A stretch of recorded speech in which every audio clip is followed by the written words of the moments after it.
Dale.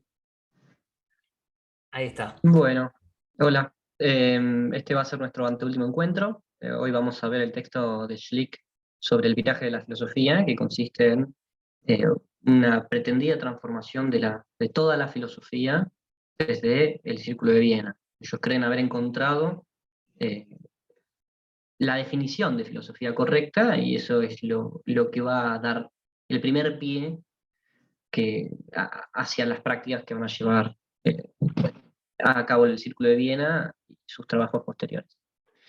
Luego, quizás cuando abandonemos la tradición sintáctica, eso también se abandone esa idea, pero en principio, mientras estemos viendo la tradición sintáctica, eh, va a estar gobernando esta nueva idea de filosofía. Bueno, al textito. A ver. ¿Vos querés, Nacho? Estoy abriendo No, el poco.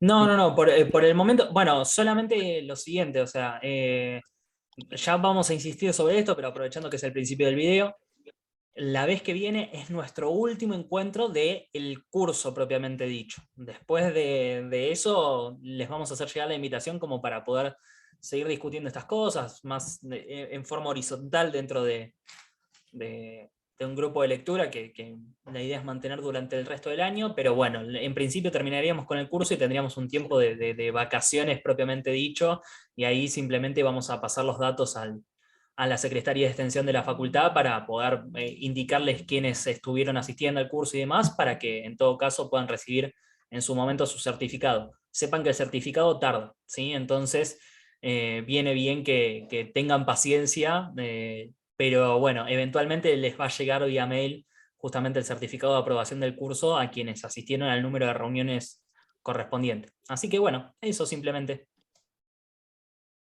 Bueno, comenzamos entonces.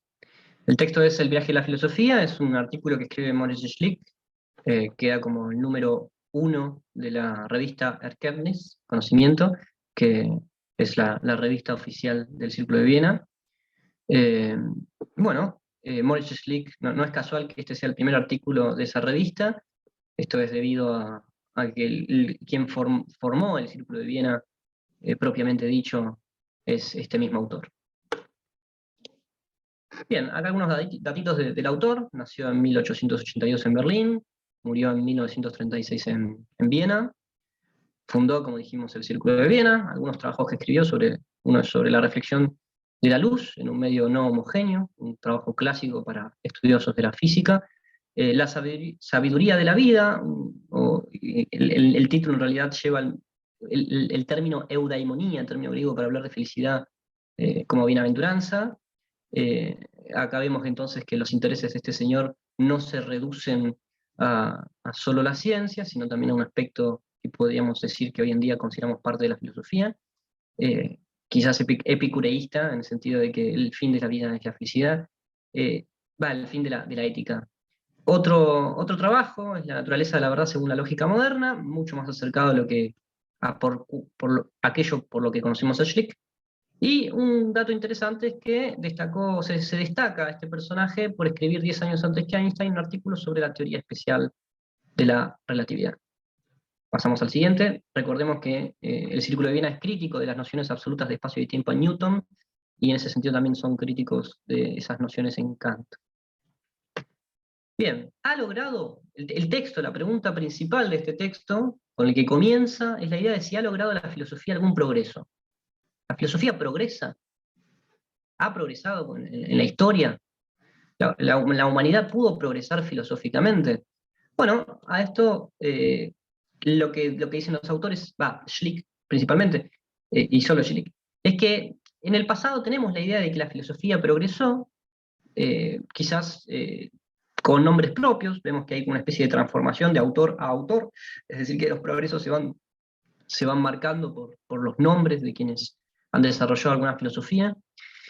Pero nota también que todo sistema filosófico exitoso se inicia desde el principio, es decir, que cada vez que aparece una gran filosofía, olvida todo lo anterior y comienza nuevamente.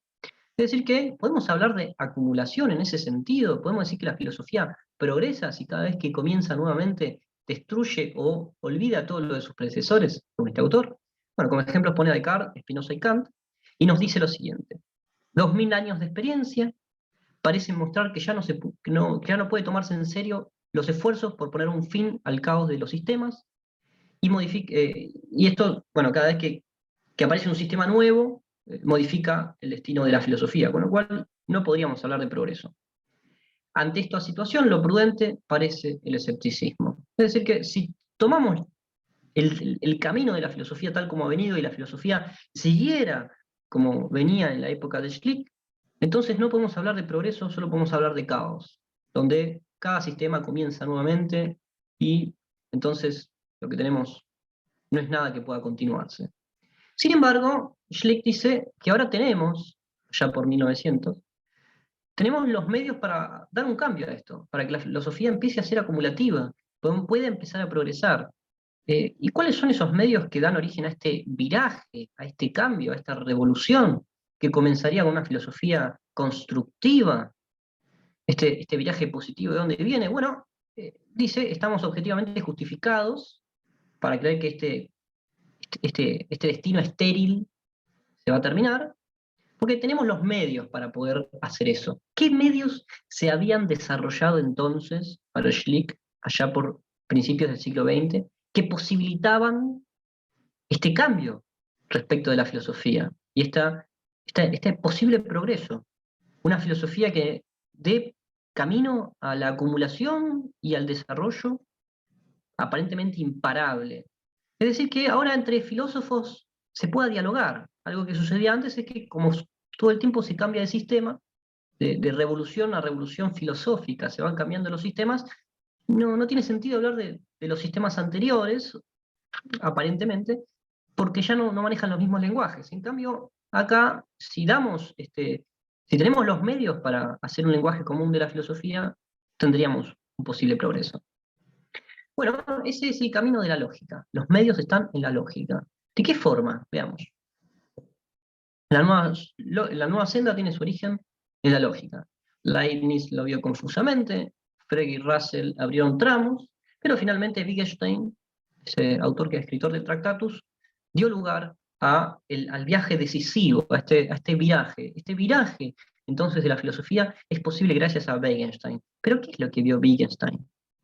Bueno, aclara además que los matemáticos desarrollaron nuevos métodos lógicos, no fue Wittgenstein, sino los matemáticos, que desarrollaron nuevos métodos lógicos para la resolución de problemas para los cuales la lógica tradicional no era suficiente. Bueno, entonces hay algo entre Wittgenstein y los nuevos métodos desarrollados por los matemáticos que permiten este cambio. El gran viraje no debe, pues, ser atribuido a la lógica misma, es decir, que la lógica está desarrollada por los matemáticos por sí misma, no es lo que hace que la filosofía se transforme, sino que ella, la lógica, estimuló e hizo posible el viraje. ¿Y en qué consiste eso? ¿Qué es lo que hizo posible? El conocimiento de la naturaleza de lo lógico mismo. Y ahí está entonces el centro de este texto, el centro del viraje, lo que según Schlick da origen a una filosofía que va a empezar a progresar a partir de él y que no va a terminar nunca más ese progreso. O sea, va a seguir hasta nuestros días y seguirá. Y se cada vez será más fuerte. ¿Y qué es eso? Bueno, el conocimiento de la naturaleza de lo lógico mismo. Antes de este desarrollo de herramientas lógicas y de lo que vio Wittgenstein, antes eso no existía, con lo cual había pseudo problemas, vamos a ver. Pero ahora que conocemos cuál es la naturaleza de lo lógico, ya no nos vamos a meter con eso. Ya la filosofía va a empezar a avanzar correctamente. Entonces, ¿qué son estas naturalezas de lo lógico mismo? Bueno, la naturaleza de las formas lógicas. Que la lógica es puramente formal ya se sabía. La novedad está en el conocimiento de las naturalezas de las formas puras. Esa es la novedad que se presenta con este método, lo que permite el método y lo que permitió Wittgenstein. Todo conocimiento, fáctico deberíamos decir, no hay otro, es una expresión por medio de signos. Es decir, que por medio de palabras expresamos algo, esos signos son vacíos, pero expresan una representación de un hecho.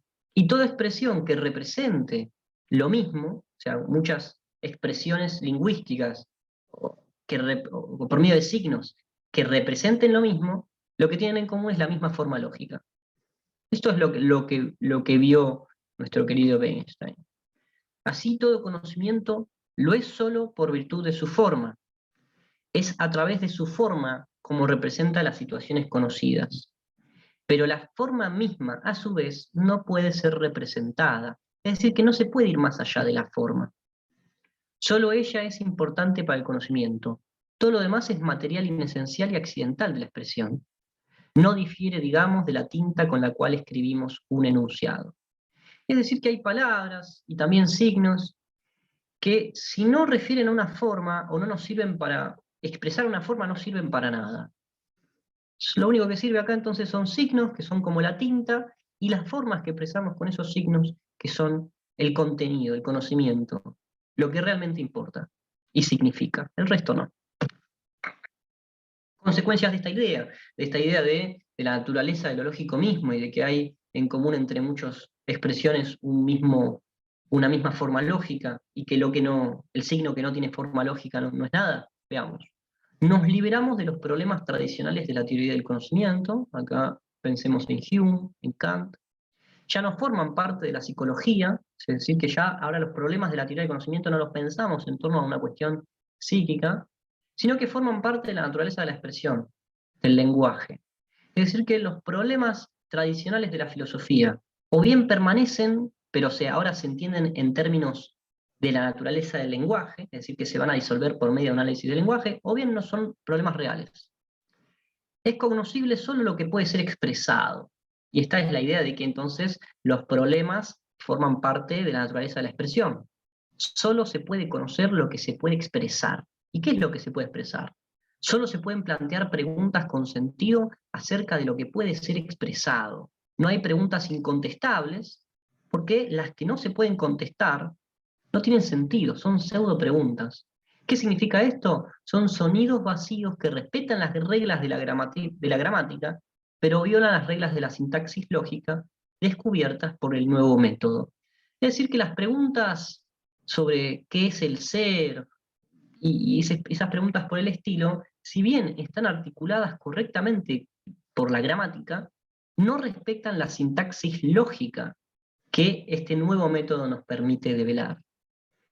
Que algunas preguntas con sentido hoy en día no se solucionen es debido a la deficiencia de la capacidad humana para mostrar su sentido. Pero hay muchas preguntas que o bien son pseudo preguntas o bien no se puede mostrar como eran preguntas genuinas. Cuando se logra mostrar que tienen sentido es cuando esas preguntas se pueden contestar. Bien, ¿y en qué consiste entonces todo esto? Una vez que damos cuenta con esto, bueno, esto nos ayuda a dar cuenta que frente a una pregunta hay una actividad que tenemos que hacer que es la mostración de sentido. ¿Cuál es el sentido de una pregunta? ¿En qué consiste esa mostración? Bueno, mostrar cómo el camino del sentido, como si una pregunta fuera un conjunto de puntos, mostrar cómo ese sentido apunta y desemboca a un acto que hay que hacer. El acto de la verificación. Es el acto donde podemos resolver el punto último de la pregunta. Si ese acto se puede hacer, entonces la pregunta tiene sentido. Si se puede llegar a ese acto de verificación. ¿Y en qué consiste ese acto de verificación? Mediante el cual podemos decir que una pregunta tiene sentido, si es que termina en ese acto. Sí, bueno, es la comprobación por observación, tomando la observación como una especie de vivencia inmediata de un hecho acaecido definido. Es decir, que hay hechos en el mundo definidos que suceden y un enunciado tiene sentido si podemos dar cuenta de a qué hecho refiere. Y ahí es cuando se determina el valor de verdad. Pero eso no es la mostración de sentido. La mostración de sentido es mostrar cuál es el último acto de verificación de una proposición o de una pregunta. No hay pues otra prueba y confirmación de las verdades que no sea la observación y la ciencia empírica. Acá recordemos la orientación empirista, ¿no? O positivista, mejor dicho. Bueno, continuamos. Ahora esto va a redefinir qué es la filosofía según estos señores, es decir, que el Círculo de Viena, en sus primeras etapas, y quizás en toda la etapa de la tradición sintáctica, tanto como positivismo como empirismo, en estos encuentros estamos viendo más que nada el positivismo, tienen una noción de filosofía y de filósofo muy particular. ¿Qué es la filosofía para estos señores? Bueno, veamos. Toda ciencia, ya no filosofía, sino ciencia, es un sistema de conocimientos o proposiciones empíricas verdaderas. Es decir, que son elementos que pueden ser verdaderos o falsos y se corresponden o no con algo de la realidad, con un hecho. Y una ciencia es un sistema de conocimientos de ese tipo de proposición. Y Omar, la ciencia más la... ¿Cómo? no, te quería hacer una consulta. ¿Puedo ahora o espero Sí. un cachito? ¿Te voy a preguntar? No, porque no me acuerdo bien si Schlick lo tenía en cuenta o no, pero viste que pone como acto de verificación último la vivencia inmediata. Ahora, ¿da algún tipo de indicio de que eso tiene que ser intersubjetivo o se queda simplemente con la vivencia No. inmediata y no detalla si es de un agente individual? Por ejemplo, yo veo algo que vos no estás viendo y, bueno, sirve como acto de verificación de una determinada proposición. Para En poder este decir que tiene texto no sentido, sí, lo... porque puede ser una evidencia de cualquiera. El acto de verificación último puede ser de cualquiera, pero en última instancia Es para que confirmar si algo es verdadero o en falso. este texto no se preocupa por eso, digamos, no se preocupa por cómo se verifica, O sino sea, en todo solamente caso en se, mostrar que el sentido de una proposición, si tiene sentido, es que hay un acto para verificarlo. claro, O sea, que el independientemente de filósofo cuál lo que sea tiene que ese hacer es... acto y de si ese acto está bien llevado a cabo o no, y si está hecho por una persona competente o no. Si yo estoy Claro, delirando, sigue teniendo sentido lo que yo estoy verificando porque habría un método último de verificación. claro, lo importante es que haya que haya un método para verificarlo. Ahí es cuando podemos hablar de sentido. Después, ¿qué resultado tiene que dar o cuáles son los estándares para poder llevar a cabo esa verificación de forma correcta? Es otra historia. Claro, ¿sabés por qué me traía problemas? Por lo siguiente. Imagínate que yo formulo la siguiente proposición. Ayer vi un ángel, ¿no? Y vos proponés una forma de Y, verificarlo. no, y efectivamente yo tuve esa vivencia inmediata. O sea, digamos que fue, no nos pronunciamos acerca de si fue una revelación o, no sé, me tomé demasiado de mi remedio, ¿sí? No digamos que fue, pero yo tuve algún modo de verificación y por lo tanto hay un acto de verificación que está a la base de mi afirmación. ¿Esa afirmación tiene sentido o no tiene sentido porque el resto no puede acceder a esa misma vivencia? Ah, bueno, ahí habría y que me parece que Schlick podría hacer esa diferenciación. Para vos tiene sentido, ahora para la comunidad científica, como comunidad, no tiene sentido porque como comunidad no tiene un método común para poder verificarlo. Claro, no En todo el ese mundo puede acceder a sentido, esa vos vivencia. para ellos estarías delirando. Claro, está bien. Y ahí nos vamos por el convencionalismo. Está bien, de la comunidad científica, lo que quieras, pero. Ah, sí, sí, totalmente. No creo que haya problema con eso. Está bien, está Eh, bien. No, digo porque como todo esto tiene la pretensión de captar hechos objetivos, entonces hay que ser Sí, explícitos. no, Bueno, es una muy buena intervención porque alguien se puede llevar a cabo, se puede llevar una idea equivocada. Sí, sí. Bien. En este texto claro. igual no lo trabaja. No, está bien, está bien. Bueno, esto simplemente como para el que le quede como posible pregunta para hacer, si tienen ganas, si se les ocurre alguna otra manera. Lo que pretende Schlick es tratar de demostrar cómo el sentido de lo que nosotros podemos decir en última instancia está basado en algo que se puede demostrar que es objetivo. Y que se puede demostrar que es objetivo a partir de los actos de verificación que están basados en nuestras vivencias últimas. Ahora, ¿eso es posible o qué fallitas podemos encontrar en la forma que tiene de proceder Schlick? ¿O qué vacíos legales, por decirlo así? Entonces, simplemente para que les quede la duda en la cabeza y si se les ocurre algo más por el estilo, bombardeen, aprovechen y hagan intervenciones también. Simplemente eso. Pero bueno, gracias Juanma, me quedó súper clara la consulta. O Bien, la continuemos respuesta en realidad. entonces. Bueno, entonces la ciencia es un sistema de proposiciones empíricas verdaderas y ciencia, el conocimiento de la ciencia más el conocimiento de la vida diaria sería el sistema de los conocimientos total. O sea que hay conocimientos parece que están por fuera de la ciencia. Quizás ahí pueda entrar lo que vos mencionabas. No lo aclara. Bien, luego tenemos la idea de... No, en realidad se puede aclarar, bueno, no importa, ahora no me voy a meter con eso. Bien, entonces la ciencia es un sistema de proposiciones, la ciencia más el conocimiento de la vida también es un sistema de proposiciones, quizás dentro de la vida diaria serán no empíricas. ¿Y qué es la filosofía de todo esto? ¿Es un sistema de proposiciones? Bueno, no tiene verdades propias, no tiene proposiciones verdaderas o falsas propias la filosofía según este viraje, sino que Como no es un sistema de conocimiento, bueno, ¿qué es? Es un sistema de actos. ¿De actos de qué? De analizar el sentido de las proposiciones y a veces de darles sentido, de asignarles sentido. Entonces, un enunciado será un conjunto, por ejemplo, de puntos, supongamos, para hacer la metáfora del sentido, el sentido es una flecha, y esa serie de puntos podemos decir que tiene sentido, si termina esa serie de puntos, se apunta en última instancia a este último acto, que no va más allá, sino que acá termina, acá está el mundo. Acá hay meras palabras, una explica a la otra, pero en algún momento nos tenemos que detener. ¿Dónde? Donde podemos dar cuenta de si esto es verdadero o falso. Y la única forma, según estos empiristas, es por medio de una vivencia, de un hecho, de una experimentación, de un acontecimiento que se pueda contrastar empíricamente. Si una proposición, mejor dicho, si un enunciado no expresa una proposición que en última instancia termine en un momento que se pueda percibir, entonces esa línea terminaría acá y quedaría colgado. No sabríamos cómo decir si es verdadero o falso, y por lo tanto no tendría sentido. ¿Por qué? Porque no hay una dirección hacia la cual va.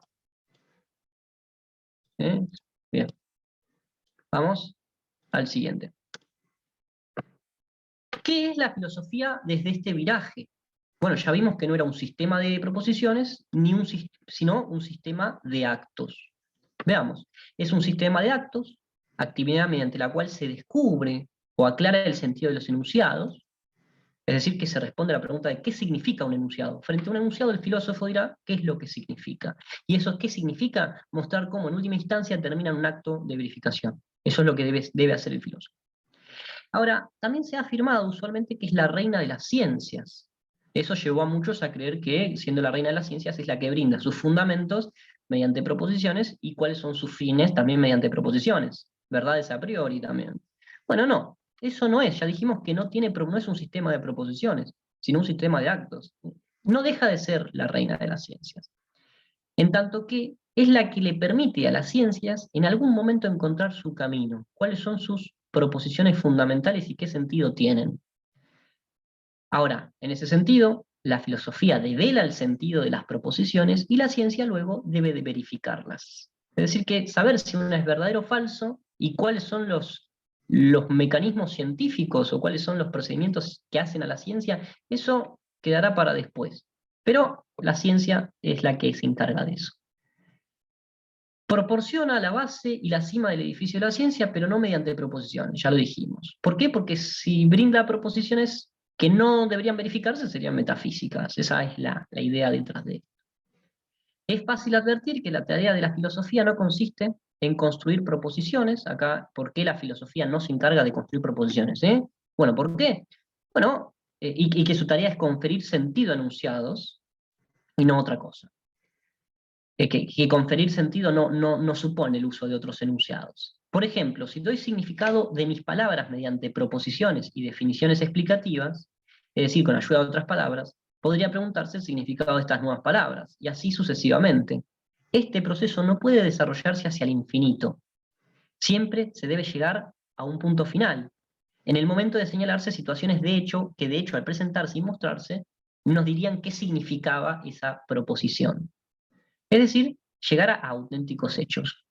Únicamente estos hechos, el último punto de la verificación, o mejor dicho, el último punto del sentido, donde está la verificación, no son susceptibles de una explicación ulterior ni la necesitan. En todo caso, son mostrados, no son más que mostrados. Es la diferencia entre explicar y mostrar. El hecho y las cualidades se muestran. La asignación final del significado siempre tiene lugar, por tanto, mediante actos. Es decir, asignar cuál es el lugar último del sentido de una proposición es un acto. Y esos actos constituyen la actividad de la filosofía. Ahora, ¿cuál fue el error de los filósofos antes? ¿Qué es lo que no es la filosofía y nos termina llevando a una especie de metafísica negativa para estos señores? Bien, el error que hizo este camino caótico de la filosofía, que hizo que que nunca pueda terminar, que no se pueda progresar y que se termine comenzando una y otra vez sobre sistemas uno sobre otro sin tomar nada acumulativo, consistió en buscar sentido en proposiciones de cualidades puras. Es decir, intentar encontrar sentido en cosas que no tienen sentido, sino que en todo caso se muestran. Los esfuerzos de los metafísicos se dirigían siempre a la absurda finalidad de expresar el contenido de la cualidad pura, la esencia de las cosas, mediante conocimientos de expresar lo inexpresable. Las cualidades no pueden decirse, es decir, hay un punto donde no se pueden usar palabras para expresarlo. El último punto para brindar significado a las palabras y sentido a las proposiciones está en la mostración, en la vivencia. Pero el conocimiento es bien distinto de esa vivencia. Es decir, que lo que se formula con palabras es diferente de la vivencia. Así la metafísica se hunde, no por que la realización de sus tareas sea una empresa superior a la raza humana, o sea, no porque no tengamos las herramientas humanas racionales para dar con las proposiciones metafísicas correctas, sino porque no hay tales tareas, no hay una tarea de decir qué es una cualidad pura. El último punto para estos muchachos, para las cualidades puras, en todo caso será la mostración. El rojo es esto. No lo voy a explicar más allá de eso. Bien. ¿Por qué la filosofía se ha asemejado a una ciencia teórica pura? ¿Qué es lo que hizo que pensemos que la filosofía deba pensarse a veces como una especie de descripción de la estructura pura del mundo? Bueno, esto viene por lo siguiente, esa confusión viene por lo siguiente. Las ciencias en general, antes de 1900, no se hallaban emancipadas debido a la poca claridad de sus conceptos fundamentales. La biología, por un lado, podrá ser la física, la química, en algún punto sus enunciados fundamentales sobre qué era lo que existía y cómo se relacionaba, se hallaba de forma bastante caótica, y en ese caos, donde era difícil entender el sentido de sus proposiciones, necesitaba también ser no solo una disciplina científica, sino también filosófica. ¿Por qué? Porque precisaba la búsqueda de sentido. Aún hoy sucede con la ética, la estética y un poco con la psicología. Aún deben precisarse el sentido de sus enunciados. Recordemos, esto es en 1900, ¿sí? Veamos un parrafito de esto. Ya estamos avanzando bastante rápido. Si tienen preguntas, por favor, adelante. Todo el mundo está de acuerdo en que, por ejemplo, la hazaña de Einstein, que arranca de un análisis del sentido de los enunciados sobre el tiempo y el espacio, fue en realidad una hazaña filosófica. Es decir, que el gran paso que hizo Einstein con la relatividad consistió en una hazaña filosófica, en decir cuál era el sentido de los enunciados sobre el tiempo y el espacio. Podríamos añadir aquí que los progresos decisivos de la ciencia, las grandes revoluciones científicas, los que hacen época, son siempre de este carácter. Significan un esclarecimiento del sentido de las proposiciones fundamentales. El gran investigador es también un filósofo. Es decir, que hay grandes proposiciones que hacen de basamento de diferentes disciplinas, que hacen a sus progresos, que en última instancia no son avances científicos, o sí, porque son avances de la ciencia, pero que dependen de actos filosóficos, no de actos científicos. ¿En qué sentido? En el sentido de que el filósofo, o una persona que actúa filosóficamente de forma grosa, lo que hace es mostrar qué sentido tienen sus proposiciones fundamentales. La articulación de esas palabras con otras tantas, ¿cómo podemos lograr verificarlas? ¿Bajo qué contexto, en qué momento se conectan con el mundo?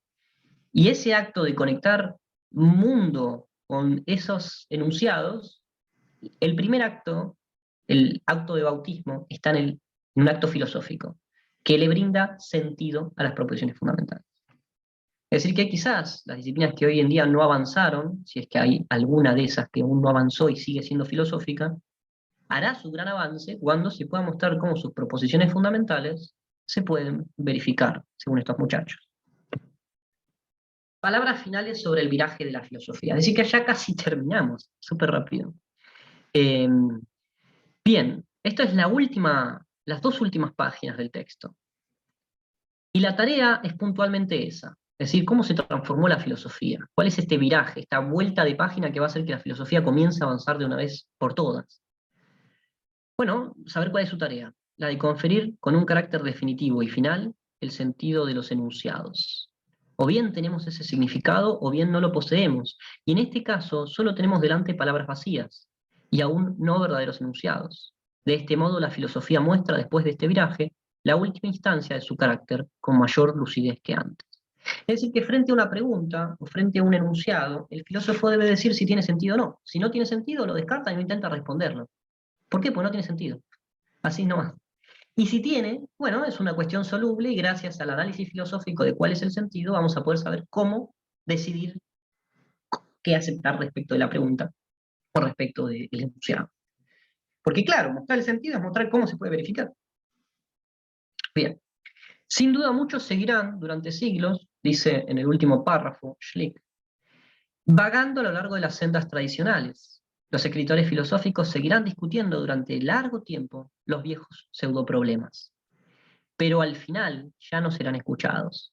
Entonces ya no será necesario hablar de problemas filosóficos, porque se hablará filosóficamente sobre todos los problemas, es decir, con claridad y con sentido.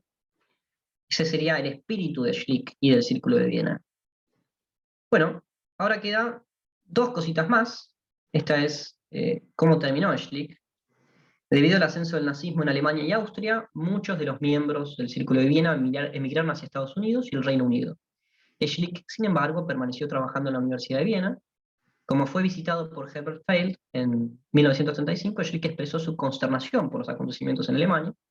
El 22 de junio de 1936, cuando Schlick subía las escaleras de la universidad para ir a clases, un exalumno, Johann Nelbach, desenfundó una pistola y le disparó en el pecho. Schlick murió poco después. Nelbach fue juzgado y sentenciado, pero se convirtió en una causa célebre para el creciente sentimiento antisemita de la ciudad, a pesar de que Schlick no fuera judío. Nelbach fue liberado bajo el palabra poco después y se convirtió en el partido nazi austríaco después de Anschluss. Bueno, no sé cómo se pronuncia. Bien, un bonus track. Una última cosita, porque acá parece que la filosofía se reduce al análisis filosófico. ¿Y qué queda de la filosofía de la vida? Bueno, en principio, nada, no queda nada. Pero ¿por qué a veces asociamos filosofía con personas que nos pueden hablar sobre cómo vivir? Y está muy asociado a esta noción de filosofía que tienen. Se da también muchas veces, en nombre de la filosofía, a actividades mentales que tienen por objeto no el conocimiento puro, sino la orientación en la vida. Esto se comprende con facilidad porque el hombre sabio se eleva por encima de la masa incomprensiva, precisamente por virtud de que puede señalar más claramente que ella el sentido de enunciados e interrogantes acerca de las condiciones de vida, acerca de hechos y deseos. Es decir, que si la filosofía a veces hace cosas que tienen que ver con la búsqueda de la buena vida, o cualquier otra rama que no sea la que estuvimos viendo, es porque tiene una capacidad extraordinaria para analizar las preguntas y analizar los enunciados y decir cuál es su sentido. Y eso es lo que le brinda la posibilidad de hablar de cosas que exceden al análisis del lenguaje. Bien, con eso terminamos. Muchas gracias. Espero no haberlos aburrido. ¿Alguna pregunta? ¿Algún ataque a Schlick? ¿A mí? Y si no hay alguna pregunta, tengo alguna cosita para proponer, más como a modo de ejercicio. Pero bueno, primero, dudas, consultas, cosas que hayan surgido, reflexiones, comentarios, lo que sea. Todo viene bien, tanto por el chat como prendiendo el micrófono directamente y consultando.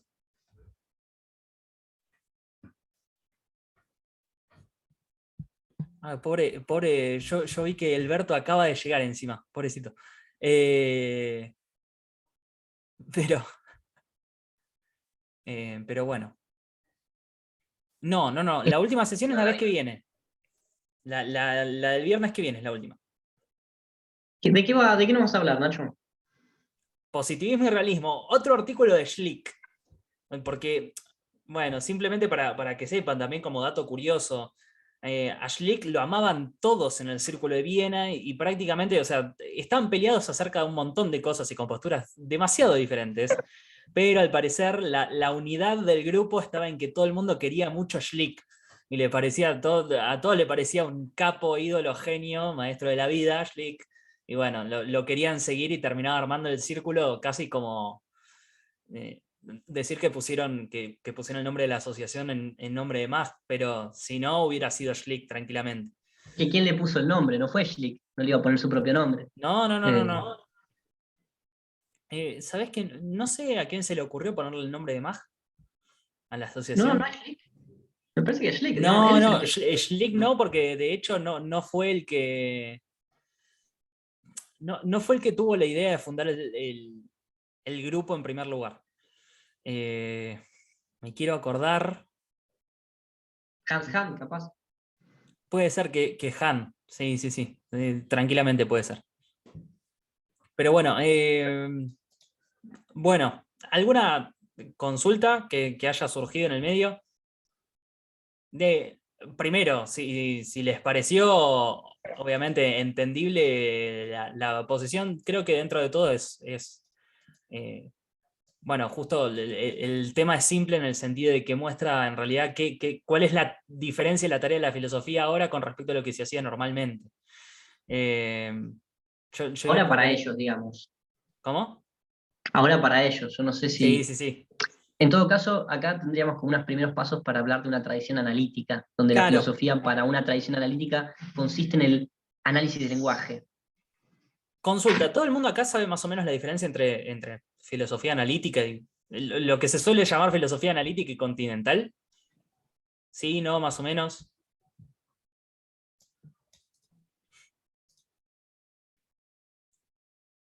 Genial. Sí, René ya había tirado la pregunta, la pregunta precisa acerca de la noción de teoricidad que aparece en Hempel, asumía que sí.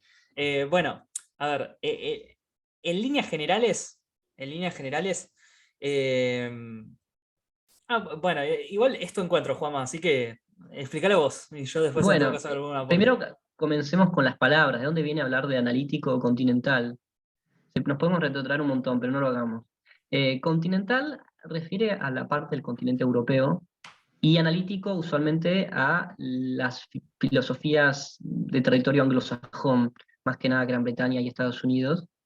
Lo que diferencia a ambas corrientes, que en realidad uno puede encontrar muchos tamices, pero en general hubo un enfrentamiento clásico a partir de 1900, es que para los analíticos importa más que nada para resolver problemas el análisis del lenguaje y hay un acercamiento muy fuerte al empirismo. En cambio, respecto de la filosofía continental, lo que encontramos es todo lo contrario, es como una especie de filosofía en oposición y el desarrollo de nuevos conceptos. Eh, los filósofos continentales, más bien franceses, alemanes, lo que buscan, para ellos hacer filosofía no es meramente hacer un análisis del lenguaje, y están más acercados a una especie de racionalismo. ¿Qué más podrías agregar a eso? Bueno, en principio, acá queda una duda, ¿no? O sea, si este es el Círculo de Viena, entonces, ¿por qué decimos que el Círculo de Viena deja como cimentadas las bases de la tradición analítica? Bueno, básicamente por lo que decía Juan hacia el final. Después, la gran mayoría de los integrantes del Círculo de Viena se va a trasladar a lugares donde se habla inglés, básicamente, especialmente en Estados Unidos, y van a dejar establecida toda una forma de hacer filosofía que tiene que ver con un análisis profundo de los conceptos, la pregunta acerca de qué significa tal cosa, qué significa tal otra, cuándo tiene sentido tal Y que cosa. la actividad de filósofo se reduce a eso, a ver si Claro, tiene sentido una proposición o no. Y claro. que si no es una Entonces, pseudo pregunta. sí, fíjense que esto fue más o menos como una obsesión de los últimos dos encuentros, ¿no? Que tienen, que se vio en el Círculo de Viena. Bueno, ¿cuándo podemos decir que una proposición tiene sentido? ¿En qué circunstancias podemos decir eso? Y entonces Justamente, la cuestión es clarificar todo lo que se pueda, los conceptos que estamos utilizando y ver de qué manera poder dictaminar que tienen sentido o no. Es como una tarea de clarificar el lenguaje que utilizamos para que ya no sea ni ambiguo ni vago, ¿no? Que era algo que se le criticaba mucho a la filosofía. De hecho, la típica crítica que le hacemos, bueno, Juama creo que tiene un poquito más de parentesco en la actualidad que yo con la tradición eh, con la tradición continental en el sentido de que no le hace asco a nada, no descarta nada por prejuicio. Yo soy un poco más prejuicioso, creo. Yo sentía lo contrario, pero bueno, a ver. Pero lo que les solemos criticar los analíticos a los continentales es a ustedes no se les entiende nada. Que era lo que vimos la vez pasada que le decía que le A decían a Heidegger, Heidegger. nada, nadie. Claro, de hecho vimos puntualmente ese ejemplo. Con el tema de la nada nadea, bueno, ¿qué quiere decir con eso? Sí, sí, sí. Claro, ¿cuál es Eh, el método de verificación de eso? Bueno, y es ahí donde toma sentido la idea de, en ese análisis del lenguaje y eliminar lo que no tenga sentido, el intento de separar ciencia de metafísica con un criterio verificacionista, y por otro lado, también intentar deshacernos del lenguaje teórico, porque realmente es un problema el lenguaje teórico. ¿Hasta qué punto los enunciados teóricos se pueden realmente verificar? ¿Bajo qué condiciones yo podría verificar un enunciado que tiene términos que versa sobre cosas que no veo? Eso es un problemón más grande que una casa. claro, Justamente encontramos en Duhem, una anterior a todo esto, pero que comparte el espíritu con Mach, la idea de que hay términos que, no, que son como una especie de parásitos del lenguaje, que hacen, que hablan sobre qué es lo que está detrás, pero que no, en realidad es lo que vamos eliminando. claro. Ahí, bueno, ahí René pone ejemplos de enunciados que para los positivistas y para quienes son de tradición analítica especialmente más antigua, son enunciados sin sentido. Los ejemplos son de. La mayoría de los ejemplos de esta época son ejemplos de cosas que dice Heidegger, ¿no? Puntualmente. Y entonces aparecen los ejemplos de la nada nadea, el lenguaje es la casa del ser, el uso del término Dasein que hace Heidegger también.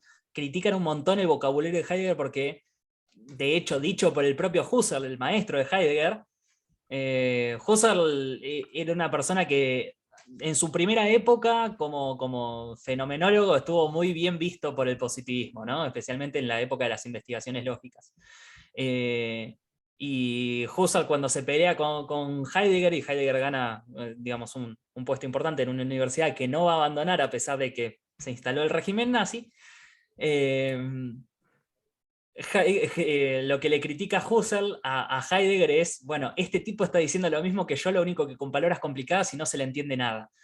O sea, y lo dice explícitamente contra su alumno, ¿no? Entonces, hubo toda una movida, digamos, contra Heidegger de la filosofía analítica que tenía que ver con, bueno, no está diciendo nada, parece que está diciendo un montón de cosas y no está diciendo nada.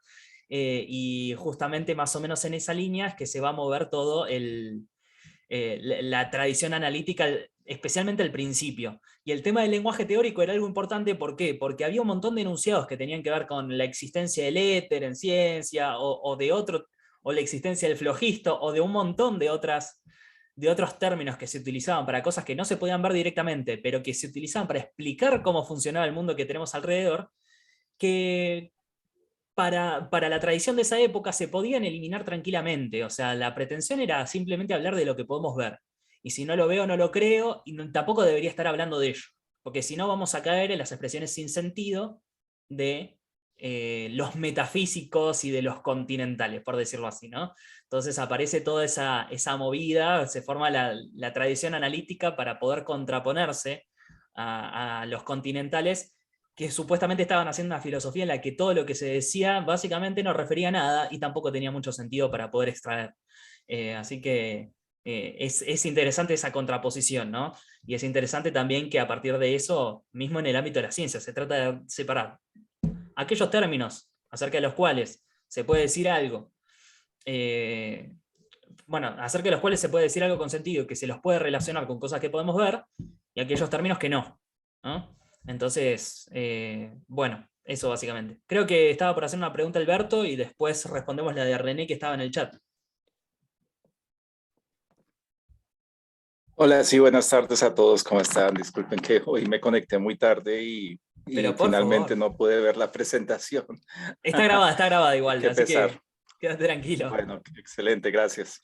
Eh, Acerca de la diferencia entre filosofía continental y analítica, digamos que mi interpretación es como que hay una diferencia muy importante en ambas con respecto a el problema de la racionalidad, me da la impresión, es decir, que mi impresión es que en buena medida la filosofía analítica todavía sigue sosteniendo el ideal ilustrado y en buena medida que proviene de la Grecia clásica, de la razón, de la posibilidad del conocimiento y de que el conocimiento es racional, pero la filosofía continental pareciera estar en general muy fuertemente influenciada, especialmente por el pensamiento de Nietzsche y por la corriente romanticista que es más irracionalista o arracionalista, no sé exactamente, y que generalmente ha visto precisamente el proyecto ilustrado y el proyecto de la razón y el proyecto de la ciencia como proyectos peligrosos o que de alguna manera involucran o tienen unas consecuencias, sobre todo morales, que son indeseables. Entonces, ahí hay una diferencia que creo que es como una diferencia de sensibilidad con respecto a cuál es el objetivo de la filosofía, cuál es la actitud que se tiene con respecto a la ciencia. Los analíticos en general han sido más procientíficos o cienticistas, si se quiere, mientras que los continentales generalmente han sido mucho más anticientistas, antipositivistas. Probablemente lo que más caracteriza a los continentales es que son antipositivistas hasta donde más puedan.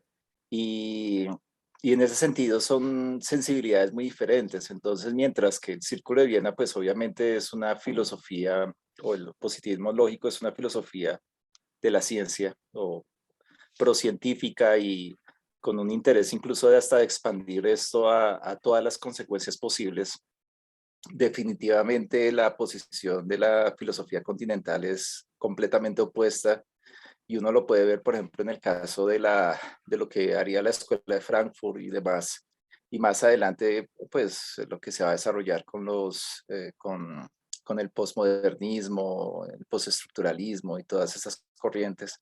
Entonces hay una diferencia de sensibilidades y del objetivo de la filosofía y de la actitud con respecto a la ciencia que son bien diferentes.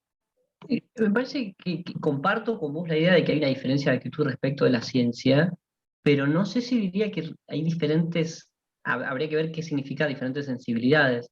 Entiendo que ambas corrientes buscan el progreso de la humanidad, o por lo menos evitar una violencia, y en ese sentido la filosofía sirve como, digamos, como auxilio para eso. Por un lado, el Círculo de Viena buscará unificar el lenguaje o por lo menos establecer una base común para posibilitar el diálogo y en ese sentido posibilitar la solución de problemas y también ayudar a que las personas no acepten cosas que no estarían dispuestas a aceptar si las entendieran, creyendo, claro, que se pueden entender los problemas del mundo. Ellos, justamente, el Círculo de Viena veía, a partir de las filosofías que ignoraban el análisis del lenguaje, el avance muy peligroso de sentimientos a veces nacionalistas un poco desviados, digamos, persecución de ideologías, pero a veces por problemas de comunicación, por afirmación de cosas que en realidad no se estaban entendiendo correctamente. Y en ese sentido, el análisis del lenguaje y la búsqueda de un lenguaje unificado por medio de, podríamos decir, una ilustración, tenía por objetivo tenía un objetivo humanitario. Luego veremos la Escuela de Frankfurt intentará por el mismo fin hacer una crítica a reducir todo eso, ¿no? Pero me parece que la sensibilidad es bastante semejante. En todo caso, hay una diferencia respecto de cuáles son los Okay. medios. Yo creo que debería como precisar qué es lo que de pronto percibo allí como una diferencia de sensibilidad. Lo veo más es en el sentido de que los analíticos definitivamente confían mucho más o prestan mucho más atención a la lógica, al funcionamiento de la lógica, al desarrollo de sistemas lógicos y demás. Mientras que para los continentales, mi percepción es que en general eso los tiene completamente sin cuidado y más bien en cambio asocian o acercan mucho más la filosofía a la literatura y a la poesía. El caso paradigmático obviamente es el de Heidegger, pero pues también digamos que es más próximo a la sensibilidad de ellos y lo ve uno también en Nietzsche y otros autores afines. Entonces, es ese punto en el que yo veo que hay una diferencia de sensibilidad. Sí, yo también agregaría que hay una diferencia es cierto que hay una diferencia de énfasis, pero por ejemplo, hay algo justo con Heidegger que está pasando de forma bastante reciente. En filosofía de la lógica se le está empezando a prestar mucha atención a lo que dijo. Pero sí es cierto que está desarrollado en un grado muchísimo menor al que está desarrollado en el Círculo de Viena, por ejemplo, ¿no? O sea, sí hay una diferencia de énfasis, ¿no? O sea, las cosas a las que le presta atención un Heidegger en determinada época no son las mismas o en el mismo grado a las que les presta atención el Círculo de Viena, ¿no? Y la cuestión de la claridad conceptual, por ejemplo, es una de ellas fundamentalmente. No sé si las áreas directamente, porque con el tema de la lógica, bueno, es famosa también la afirmación de Heidegger de que la ciencia no piensa, ¿no?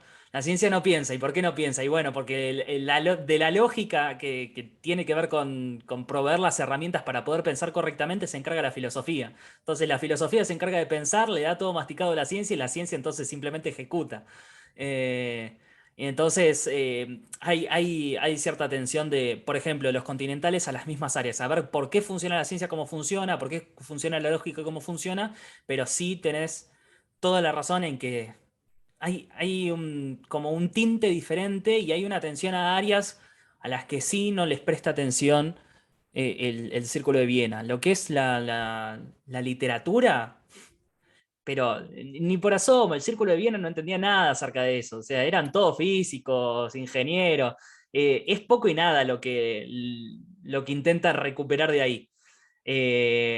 Obviamente eran gente culta, sí lo tenían en cuenta, sí habían leído, sí tenían todo, digamos, más o menos lo mismo conocido, pero más por una cuestión de clima de época que por un proyecto filosófico. Incluir, por ejemplo, la literatura dentro de un proyecto filosófico o el discurso artístico dentro de un proyecto filosófico y bueno, eh, para el Círculo de Viena es algo lateral, es como simplemente aparece tomando un lugar como, bueno, así se deberían expresar los metafísicos, deberían hacer arte en vez de ciencia y deberían hacer arte en vez de filosofía.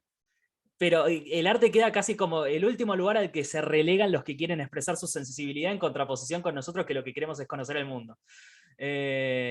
Así que sí, sí, sí. Eso simplemente como aporte sobre lo que decías, Alberto, porque me pareció un lindo aporte que hiciste. Vale, gracias. Gracias a Bueno, vos. la otra pregunta que tenemos es la de René, que es Sí. una pregunta creo que en dos partes. Digamos, ¿qué influencia tiene el Wittgenstein del Tractatus en el círculo? Y por otro lado, ¿qué influencias tiene el Wittgenstein de investigaciones filosóficas? Me parece que habría que comenzar diciendo que el Wittgenstein del Tractatus tiene una influencia plena, desde Russell hasta Wittgenstein, incluso lo vimos hoy. Claro, Que igual, ojo, me parece que la pregunta es al revés. Por cómo está formulada, me hace entender que lo que está preguntando René es si el círculo de Viena influyó sobre el Tractatus. En realidad fue al revés, no, al como dice revés, Juanma claro. recién. Está bien, pero por cómo está formulada la pregunta me parece que ¿Qué habría tanto que tiene Russell? clarificar. Sí. Ah, Claro, listo, listo, como está bien, digo está como bien. digo yo. Digo por las dudas Eh, porque quedaba ambiguo en la pregunta, entonces por las dudas habría Bien, que clarificar eso. como vimos, según Schlick, lo que había permitido Wittgenstein era notar cuál era la naturaleza lógica de- en sí misma. ¿A qué quería decir eso? Bueno, que parece que el mundo tiene una estructura, está compuesto de todos los hechos, y que un hecho es una configuración de objetos, es decir, que hay una estructura también, que los enunciados expresan estructuras que se pueden corresponder o no con esos hechos, y que un enunciado es verdadero o no si, primero, hay una correspondencia, y segundo, si esa correspondencia se puede verificar. Es ahí cuando podemos decir que tiene sentido. La otra parte que encontramos influencia con el Tractatus es la diferencia entre explicar o decir algo y mostrar algo. Hay cosas que solo se pueden mostrar, y esos son los objetos, y hay cosas que se pueden explicar o decir, y esas son las proposiciones. Eh, Ahí quizás me estoy metiendo en un berenjenal, porque vimos en el texto que había en última instancia ciertas proposiciones que solo se podían mostrar, pero quizás esas son aquellas que definen objetos. En esa diferenciación es lo que permite decir, bueno, a un punto tenemos que parar y solo podemos mostrar, no podemos ir más allá.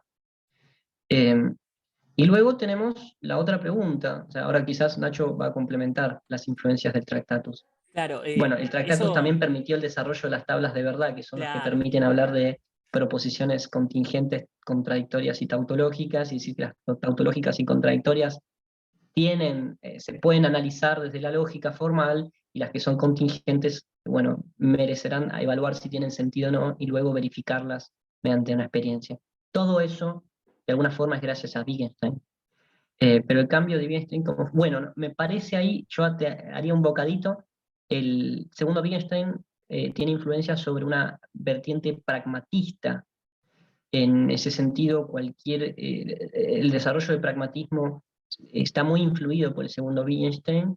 Yo no sé, creo que Peirce viene antes, la verdad que no tengo idea, pero los Sí, posteriores es pragmáticos anterior. que podrían ser descendientes del Círculo de Viena tomarían al segundo Wittgenstein. No sé si el Círculo de Viena toma al segundo Wittgenstein, así que acá te lo dejo. En realidad sí, la noción de juegos de lenguaje puede ser que haya influido Carnap, por ejemplo, con su noción de marco lingüístico. No, Bueno, pero en adelante. realidad Carnap estuvo antes.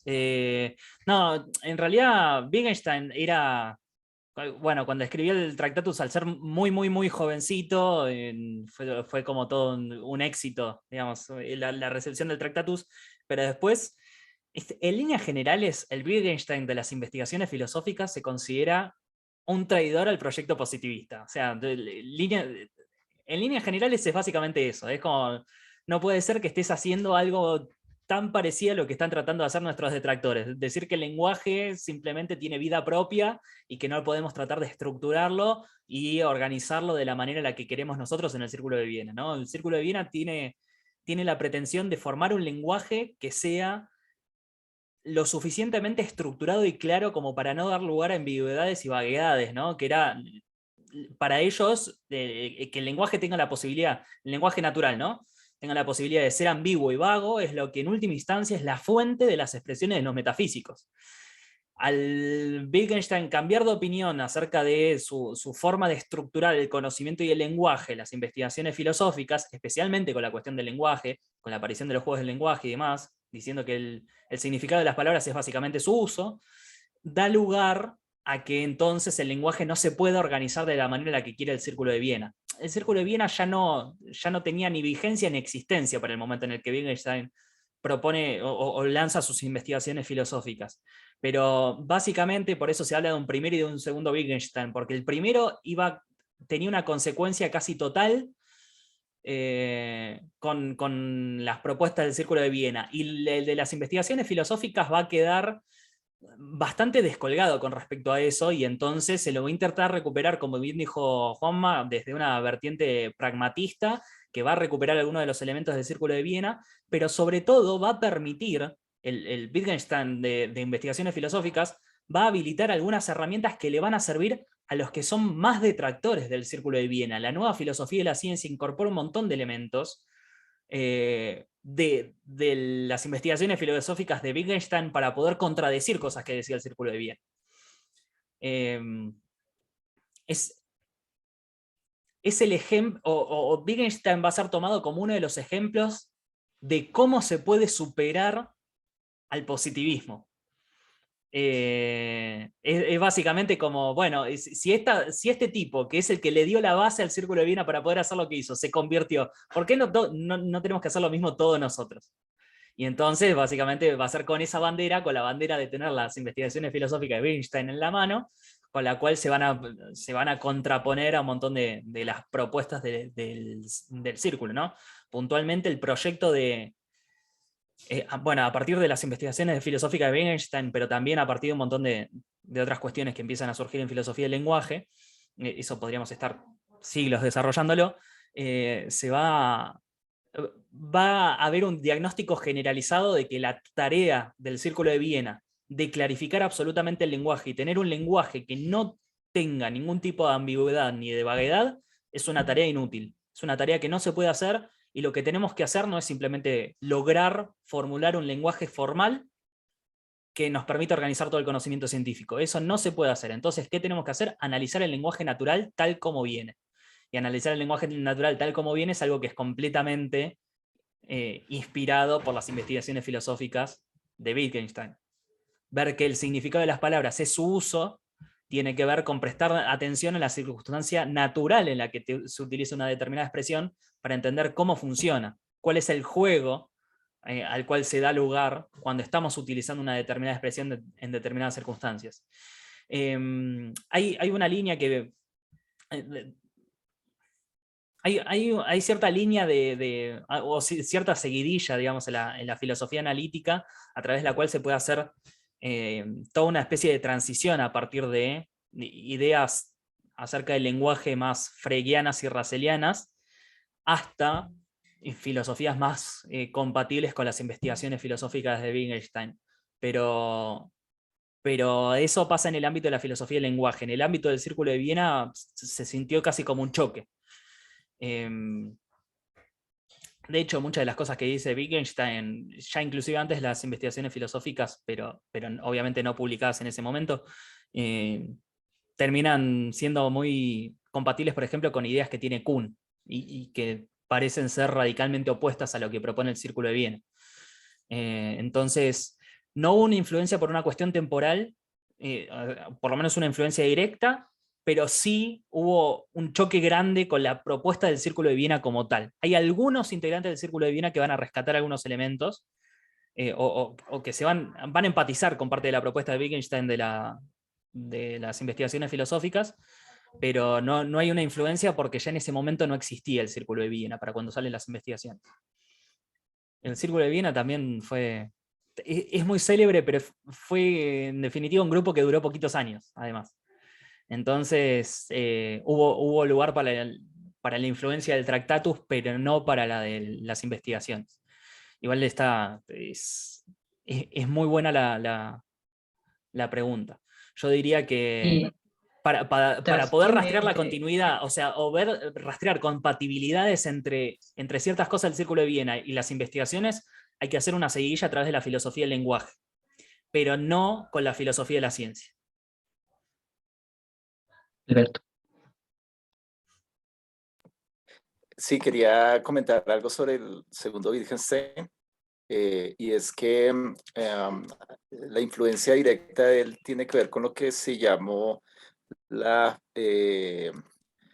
el análisis del lenguaje ordinario, Sí, del lenguaje movimiento natural. del análisis del lenguaje ordinario, a diferencia del lenguaje lógico, y con también un cambio de sensibilidad, hablando de nuevas sensibilidades, en la misma filosofía analítica hacia los años 50, más o menos, en donde se empieza como a dudar de que se pueda analizar completamente el lenguaje ordinario en términos de lenguaje lógico, y se empieza a desarrollar un análisis del lenguaje ordinario por sí mismo, en sus propias características. Y Wittgenstein va a tener una influencia muy importante en los filósofos de Oxford, particularmente en Strawson, en Grice, en los padres de la pragmática, en Grice, la pragmática del lenguaje, en Sí, Austin, bueno, también hasta cierto los punto actos de Kaplan. habla. Sí, es toda esa escuela de Oxford de los años 50 y 60, que va a ser precisamente la que va a desarrollar esta filosofía del lenguaje ordinario, es la que va a sentirse directamente influenciada por este segundo Wittgenstein, y es allí donde se desarrolla la pragmática en dos sentidos. En primer lugar, el desarrollo de las implicaturas por Grice, y en segundo lugar, el desarrollo de la teoría de los actos de habla de Austin, y que más tarde va a trabajar Searle. Entonces digamos, como hay un viraje en la analítica que también va a afectar a la filosofía de la ciencia, pero pues está relacionado con ese viraje que se presenta en la filosofía del lenguaje.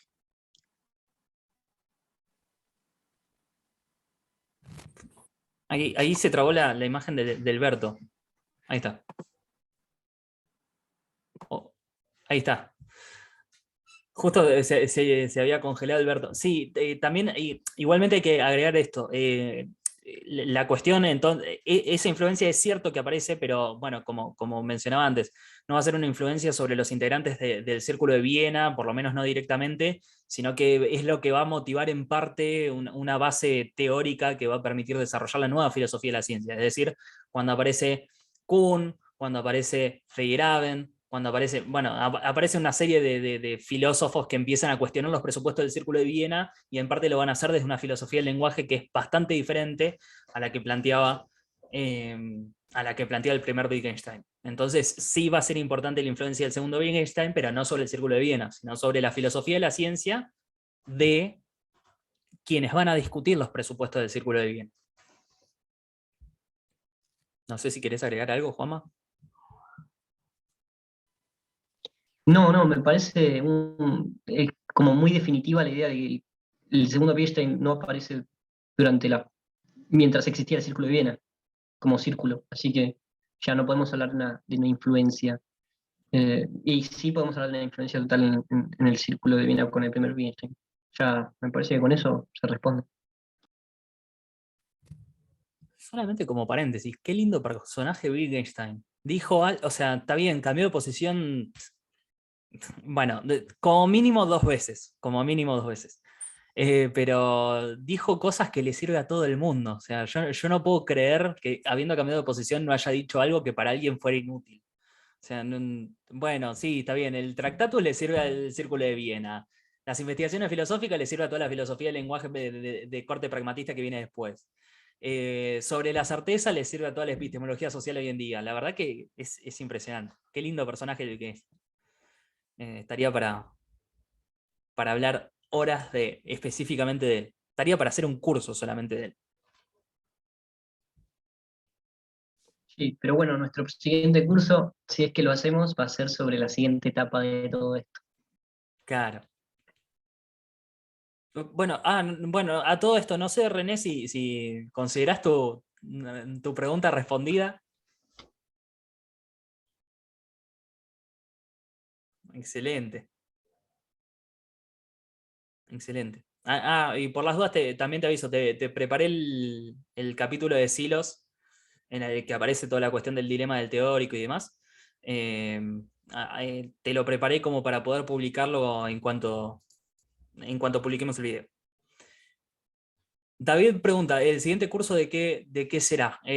Sería, básicamente lo que trataríamos de hacer es, durante la segunda parte del año, obviamente invitar a quienes quieran participar de nuestro grupo de lectura, que ocupa un espacio de tiempo más o menos similar a este, los viernes durante la tarde-noche de Argentina, y seguiríamos trabajando en temas del Círculo de Viena, ya leyéndolo más, digamos, horizontalmente y no con formato curso. El año que viene la idea sería dar la segunda parte de este curso, que tiene que ver con terminar con varias de las ideas del Círculo de Viena para poder cubrir toda la etapa, ¿no? Desde que aparece el Círculo de Viena y sus antecesores, que eso es a lo que apuntamos más en esta primera parte, como también terminar con las ideas con las que concluyó, con las que tuvo su ocaso, en realidad, pobrecito, el Círculo de Viena, y poder avanzar hacia la siguiente etapa. Entonces, la idea es que el segundo curso sea el año que viene, más o menos en el primer cuatrimestre, para poder cubrir esa segunda parte de la historia, más allá de que veamos algunas de las ideas seminales del círculo de manera medianamente completa acá, ¿no? Como son muchas las ideas y se ramifican muchísimo, entonces nos parecía una buena idea dividirlo en 2 partes, y de hecho por eso tiene el número 1, el nombre del curso, ¿no? Vieron que dice Historia de la Filosofía y las Ciencias 1, bueno, porque tiene parte 2. Bueno, en parte también estuvimos tratando de lo que en el primer encuentro habíamos hecho en la división histórica. En la primera la etapa de germinación, la segunda la etapa de eclosión, bueno, esto es lo que tratamos. ¿De dónde salen estas ideas? Y luego, una ¿Cómo vez se que sientan? Claro. han salido, sí. Bueno, estamos entonces. ¿Alguien tiene alguna otra pregunta, duda, intervención?